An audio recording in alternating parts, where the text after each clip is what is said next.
Heu sentit mai l'olor de la xocolata desfeta quan bufa el vent? Sota el pont més dolç del regne, en Roc el Troll amaga un secret que podria desaparèixer abans que surti la lluna plena. En Roc no és un troll gran ni poruc, sinó que és baixet i suau com un peluix. Té la pell de color blau cel i uns ulls grans que brillen com gotes de mel fresca. El seu cau és sota un pont construït amb rajoles de xocolata negra molt cruixent. Les baranes són de bastonets de caramel i els pilars són de torró fort que mai es trenca ni s'esquerda. Cada matí, en Roc es desperta sobre el seu llit fet de núvols de sucre esponjosos. S'estira amb ganes i sent com el riu de llet que passa per sota canta una cançó de bressol.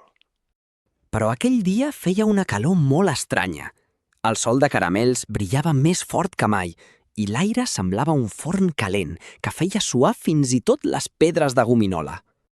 De sobte, una gota marró va caure sobre el nas d'en Roc. Xof! El pont s'estava desfent per culpa de la calor i la xocolata començava a lliscar lentament cap al riu de llet. «Oh, no!», va exclamar en Roc amb la seva veu dolça. «Si el pont es desfà, no tindré casa i els meus amics no podran creuar per anar a buscar galetes a l'altra banda». Llavors va aparèixer la Mel, una abella gegant que era tan peluda com una pilota de tenis. Volava fent sigassagues i portava unes ulleres de sol fetes de caramel de llimona molt divertides. «Roc, necessitem ajuda!», va brunzir la Mel. «Si no refredem el pont, es convertirà en un toll de xocolata líquida. Hem de buscar les fulles de menta gelada que creixen al prat del costat». En Roc es va posar les seves botes de galeta i va començar a caminar ràpidament. Havia de vigilar de no trepitjar fort perquè el terra de xocolata ja estava una mica tou i enganxós. Mentre caminaven, van trobar el camí de les piruletes. Els colors eren tan vius que semblava un arc de Sant Martí que hagués caigut a terra per jugar amb ells durant una estona ben llarga.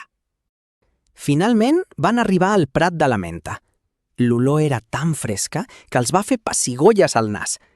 Les plantes tenien un color verd brillant i estaven cobertes d'una petita capa de neu dolça.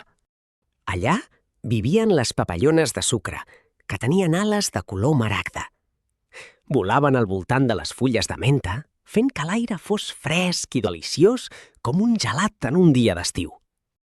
«Hola, papallones!», va dir en Roc amb molta educació. «El meu pont de xocolata s'està desfent i necessito la vostra frescor per salvar-lo. Em podríeu ajudar a portar unes quantes fulles de menta gelada?»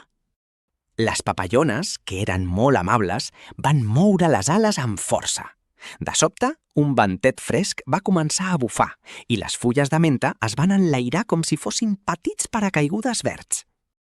En Roc i la Mel van agafar tantes fulles com van poder. Pesaven molt poc perquè eren lleugeres com el vent, però desprenien un fred molt agradable que els feia riure de felicitat pura. De camí cap al pont, van veure que el sol de caramels estava a punt de baixar. Tot i així, la xocolata seguia gotejant i el pont semblava que es volia doblegar com un xiclet. «Corre, Mel! Ja gairebé hi som!», cridava en Roc mentre saltava sobre uns terrossos de sucre per anar més ràpid. El temps passava volant i el seu cau necessitava protecció immediata abans de desfer-se. Quan van arribar, van començar a col·locar les fulles de menta per tot el pont. Les posaven com si fossin teules d'una teulada, cobrint cada racó de xocolata negra amb aquell verd tan refrescant. A l'instant va passar una cosa màgica. Allà on la menta tocava la xocolata, la calor desapareixia. La xocolata es tornava a posar dura i feia un so de clac, que indicava que ja estava freda. El pont va quedar preciós, de color marró i verd, i feia una olor tan bona que tots els animalets del bosc es van atensar per veure aquella meravella que en Roc havia aconseguit salvar. Per celebrar-ho, en Roc va convidar la Mel i les papallones a fer un berenar sota el pont. Van fer servir gots fets d'ametlla i van beure una mica de la llet fresca del riu. «Gràcies per ajudar-me», va dir en Roc feliç. «He après que, encara que les coses es desfaquin, amb bons amics i una mica d'imaginació, sempre podem trobar una solució ben fresqueta i dolça». Aquella nit, en Roc es va dormir al seu llit de núvols, escoltant el riu de llet i sabent que el seu pont de xocolata i menta era ara el lloc més segur i deliciós del món. I si algun dia passegeu per un bosc que fa olor de menta i xocolata, mireu bé sota els ponts. Potser hi trobareu un trol de pèl blau que us convidarà a un trosset de galeta.